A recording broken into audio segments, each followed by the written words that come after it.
evening. I'm Rasan Harris of the Emma Bowen Foundation. How's everyone doing today? Well, great. Fantastic. Love the energy. So just to give you a sense of who's in the room, I would like for people who are from academia or grad school to raise their hands. Great.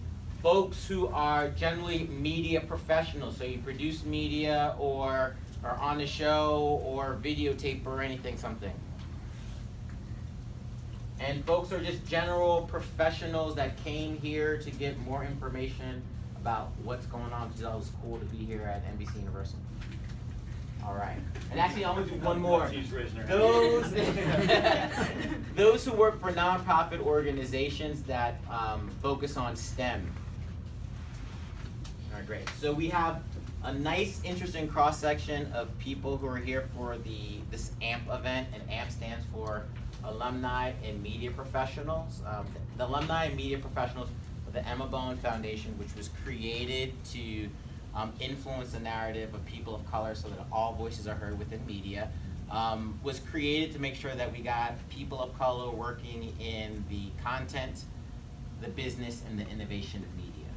And when we had the opportunity to have an event and collaborate with our colleagues here at NBCUniversal, we jumped at it because we recognize that any act of inclusion only makes us better at being able to innovate, and also hopefully make more income by diversifying, expanding the markets and the people that are involved in any enterprise.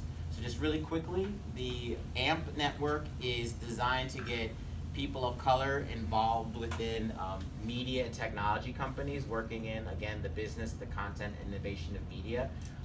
Many members are people who have worked at the Emma Bowen Foundation as interns at one of our 50 partner companies.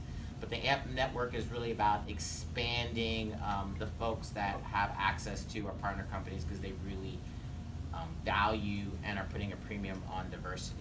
This event in particular was great because our colleagues at NBCUniversal said that we would love to see diverse communities and women within STEM fields, and we wanted to make sure that we opened up this space to have this diverse room. And look at yourselves. I see a lot of women. I see a lot of people of color, so I think that's a win. To really talk about how we can be a part of these careers and the enterprise of creating media technology that's reflective of all people and successful for all people. So I'm just really thankful for the management science team that asked us to collaborate for this event. I wanted to give them a chance to tell you a little bit about the work that they do. Awesome. I will start off and I'll introduce Cameron because he spoke a little bit in the beginning, so I want to make sure everyone knows who he is. As Rasan said, we are Management Sciences and Integration here at NBCUniversal, which is a very long name. So to make it more common, we basically do data science as internal consultants for NBCUniversal. We're about 3.5 years old, and even data science as a career is only about maybe like 8 or so years old. So this is something really new and exciting and growing, and we would love to see diversity being funneled into this really awesome career that's been like named the best job of 2017 and the best job of 2016 because of all the opportunities. So I think a big part of it is sharing what we do and kind of what a data science can do in the NBCUniversal environment. And I think the goal of this entire presentation is really what we already started, which is having conversations and getting to know each other and kind of just opening ourselves up, because we are a small team right now, but we are looking to hire a lot of people and grow. And we would love to be mindful of the pipeline that's coming out of colleges and PhDs and masters, and making sure we mirror that as closely as possible, because like Rasan said, diversity makes for better output, and we do want to do the best that we can here and represent the entire population, because we are media and we do want to show that in what we show to the world.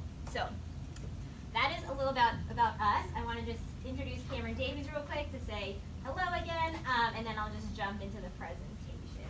So thanks, Zadie. I'm going to shut up and get to Zadie. Yes. So, it's this is an important area for us, and obviously we're close as NBCUniversal to the Emma Bowen Foundation and Dan Burke and how it all got started.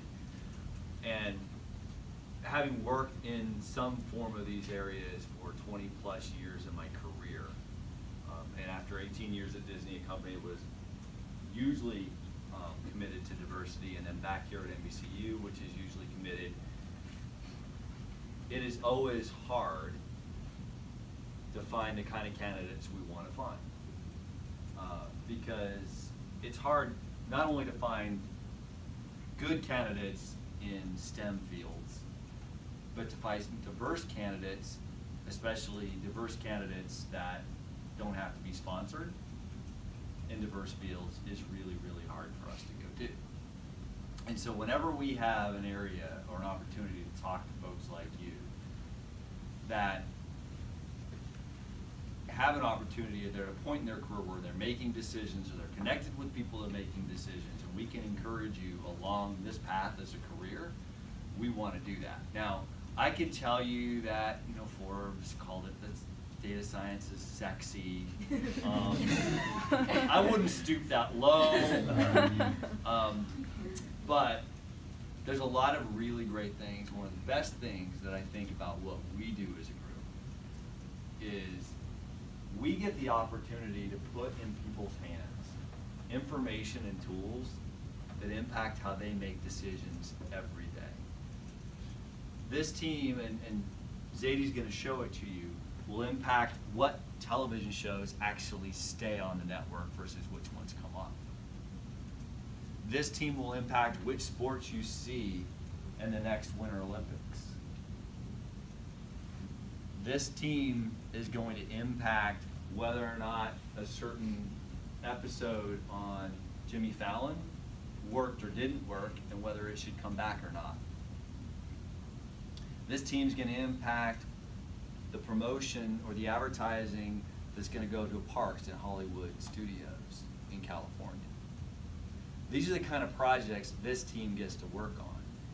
And it's fun, it's nice, I think I want to sit behind a camera, but not everybody gets to do that. Or I get to produce, maybe, maybe not. But when I look around at the folks on my team and the things they get to do every day, and the way that they need to impact the decision at their levels, not a lot of people get that opportunity. So we're excited to have you here. Thank you again for coming. It's our pleasure to host you.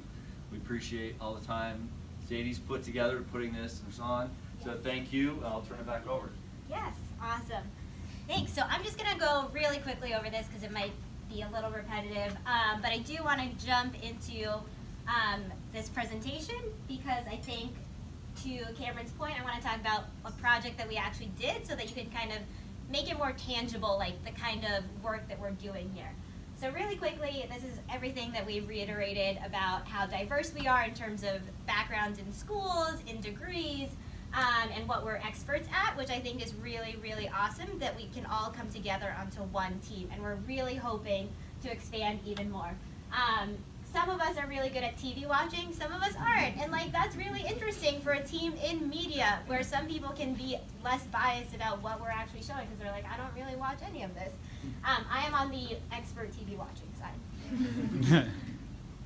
So like Cameron said, one of the projects that we worked on recently was for the Rio Olympics, and the Olympics is one of the biggest properties that NBC owns, so it was really awesome that we as a team, a pretty small team relative to the company, had a chance to really own a part of the research behind the Olympics and how well it did. So some of the questions that they wanted to answer was, what sports did well? And it was weird at first because I was like, don't you already kind of know that? And like, you guys have been producing the Olympics forever. Like, you don't know like what your top sports was. You don't know what your top night was, and between what time frame the best event was. And they were like, no, we just kind of see a graph sometimes, but like after that, we just move on to the next thing. So we did a deep dive into what sports really performed well and what sports didn't do well, and really wanting to start a conversation on how are you going to change this for 2020? Like, should you move around the sports into different times? Should you start showing trampoline, which is weirdly something that we suggested because trampoline did so well on all of the other channels. So if we see trampoline in 2020, like, I'm just going to give myself credit for that. Well, you should. Another thing that they really want to know is all of the talent that they have, like Bob Costas or Lester Holt or some of the other correspondents that they have on screen. They've never really been able to pinpoint exactly how well they did in the interviews, how well they did at the studio desk, and that was something that we were able to pick apart and show to them in different metrics of like, these are your top performing talent that you have, and you should think about incorporating them more in the future Olympics or other sporting events. Another thing that they really didn't know is, how do their commercial break structures work? Do you guys ever enjoy when you go to a commercial and then they come back and they tease you with like this 30-second like little pod buster, and like when back from the break, like then all the exciting stuff will happen, and then it's like another super long commercial? It's the worst, and they do it all the time, and we finally were able to prove to them, like, this is your audience before that, this is your audience after that, like clearly you are driving people away, like you should try not to do this as often is what we suggested to them. And then what's really cool is, yes, we got to explain about the show and the content within the show itself better than they have before. But what's really cool is looking to the future and looking to the 2018-2020 Olympics. Like, how can we use computer vision technology to read like athlete emotions, and how does that play with like the audience and their behavior? How can we better do the storytelling part of when they introduce an athlete and they do a little video vignette about them? Like, is there a better story arc that they can use to better convey this person's journey through the Olympics? And so not only did we get to look at the Olympics, it's really awesome now to just start brainstorming and doing the real advanced analytics and pushing the envelope of what's possible within this really big property in NBC. So that's an example of a project that we've done, and like Cameron said, we've done things for theme parks, we've done things for different cable networks, we've been doing a lot with forecasting, like how well will a show do next year or next season or even the next day. So what's really awesome is you don't ever get bored, which I really like, and we really do work like an internal consulting team, so we get to move from project to project, and we try to put you on projects that will make you grow, but also utilize your strengths, because we don't want to waste that either. So that's a little bit about us. So why is this team important? I think we've talked about that a lot, but I think you all know this world is being very heavily data-driven, and more data is being collected every moment, and we kind of don't really know the smart ways to use it. So that's not going to go away anytime soon. And another thing that really excites me is the idea of this growing competition. Like, everyone has like a Netflix account or an Amazon account, an Apple. There's 450 TV shows that get made, and like, how do we make sure they're watching ours is a big question that we have. Because at the end of the day, everyone only has 24 hours, so it's not like we could create more time for them to just watch all of the shows. We haven't time traveled yet, so we've got to work within these constraints, which makes our job really exciting and really relevant for the future.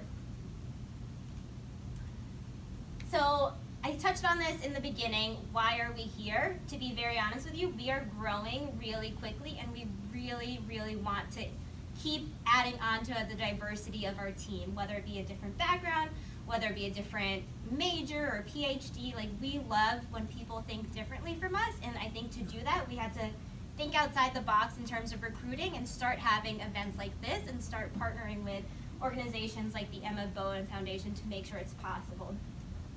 We work in a really interesting intersection of media and STEM, so there's already the uphill climb of getting a diverse pool of candidates who want to do media, and then also on top of that, diversity within STEM, which has always kind of been a struggle at some of the top companies like Google and Facebook. Like, they really haven't figured out how to crack this diversity in STEM yet, and so we want to throw our hat in the ring and start doing things differently and having moments like this. So all we want to do is kind of talk to you guys, so this is where the presentation will end, and we'll go back to the networking part. But really, thank you for coming here. This means a lot to me. I know I'm a female in STEM, and I remember going to my classes and being like the only girl, or 5 out of 50 are female, and I'm like, I'm gonna do this, like, it's gonna be awesome. But knowing, just having that support network really, I think, pushed me along throughout the journey. So this means a lot to me, and I'm really thankful for how supportive my team has been for letting me kind of like ride with this and just say like, yeah, Zadie, we support you, go do this. I'm like, cool. So yeah, that's about it. I'm gonna throw up 2 emails on here, so if you guys wanna shoot us an email, we would love to just like do a phone call or come in for coffee or something like that if you want to know more about what we do.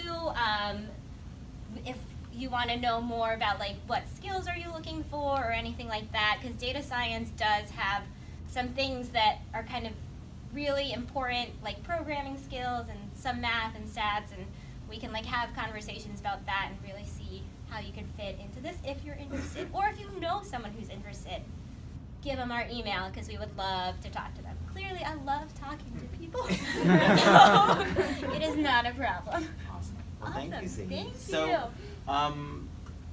If you only remember one thing from today, it's that this conversation happened and it shouldn't stay in this room.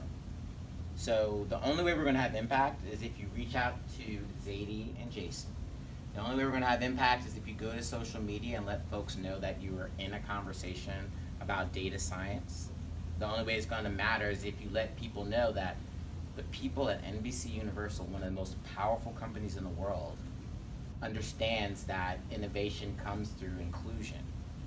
That's the only way that this is really going to matter, that we can't keep this great information to yourself. And you're in this room because you're an influencer. You're in this room because you're a person that probably has the talent to carry this work forward. So my only ask of you from tonight is to make sure that you don't let this message stay right here in this moment, but that you carry it forward. So do we have that agreement? Agreed. Awesome. So thank you again, Zadie. Thank you, Jason. Thank you, Cameron, for making this possible. Make sure that we network and make sure that we get, the ammunition we need to keep the conversation going. Thanks. Back to each of you.